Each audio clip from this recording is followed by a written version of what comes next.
સૌ દર્શક મિત્રોનું ડુંગરિયાની ડીડી ચેનલમાં સ્વાગત છે। હું જોહાન કીર્તિ ફરી તમારી સમક્ષ એક વિસ્તારની મુલાકાત પ્રોજેક્ટ અંતર્ગત કચ્છમાંથી આવેલ ચાવડા મમતાબેનને લઈને હું હાજર છું।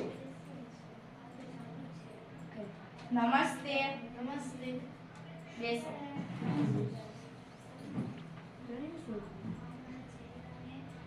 શું મમતાબેન તમારી તબિયત પાણી સારી? સારું, તમને કેમ છે? હા, બસ મજામાં હો।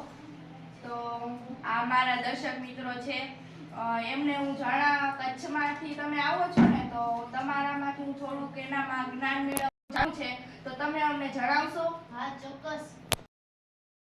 કચ્છનું રણ ક્યાં આવેલું છે?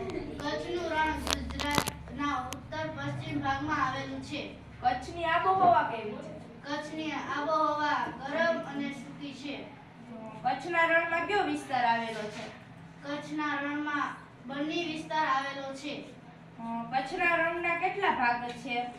કચ્છના રણના 2 ભાગ છે, એક નાનું અને એક મોટું। કચ્છમાં કયા પ્રકારના વૃક્ષો જોવા મળે છે? કચ્છમાં ઘાસ, ઝાખરા અને એવા જોવા મળે છે। રણની વિશેષતા જણાવો। આ ચોક્કસ। કચ્છનું રણ રાજસ્થાનના રણનો એક ભાગ છે। કચ્છનું રણ સફેદ રણ તરીકે પણ ઓળખાય છે। તો દર્શક મિત્રો જોડાઈ રહો, ફરી મળીએ બ્રેક બાદ।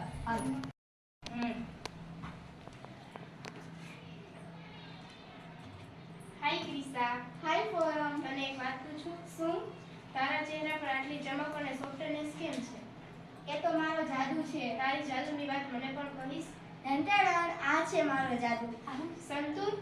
હા, આ મારા ચહેરાને સુંદર રાખે છે અને મારા ચહેરાને ચમક પણ આપે છે। હવે પણ હું આ સાબુ વાપરીશ। ઓકે। બ્રેક પછી ફરી તમારું સ્વાગત છે। આપણે મમતાબેન સાથે મળીએ।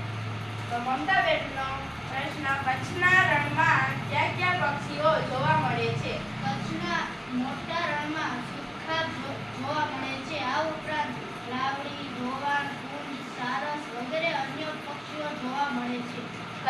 કચ્છના રણમાં કયા કયા પ્રાણીઓનો ઉછેર થાય છે? કચ્છના રણમાં અહીં ઘુવડ, ઘુડખર, નીલગાય, સોનેરી, શિયાળ, નળોતરો, નાર, ઝરખ, ચિકારા, કાળિયારા વગેરે પણ જોવા મળે છે। કચ્છના રણમાં લોકો કયા કયા વ્યવસાય સાથે જોડાયેલ છે?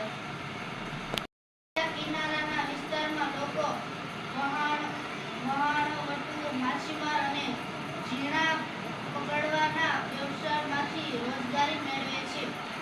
કચ્છના રણની ખેતીમાં કયા કયા પાકો લેવાય છે? કેટલાક વિસ્તારમાં વિશિષ્ટ આબોહવા હોવાથી ખારેક, દાડમ, નાળિયેરી અને કચ્છી કેસર કેરીનો પાક લેવામાં આવે છે। અહીં મુખ્ય ખેતી પાકો બાજરી છે। કચ્છના લોકો બીજા વિશિષ્ટ પ્રકારના વ્યવસાય સાથે જોડાયેલા છે? કચ્છના કેટલાક લોકો વિશિષ્ટ પ્રકારની ભરત ગૂંથણ અને હસ્તકલાના વ્યવસાયમાં જોડાયેલા છે।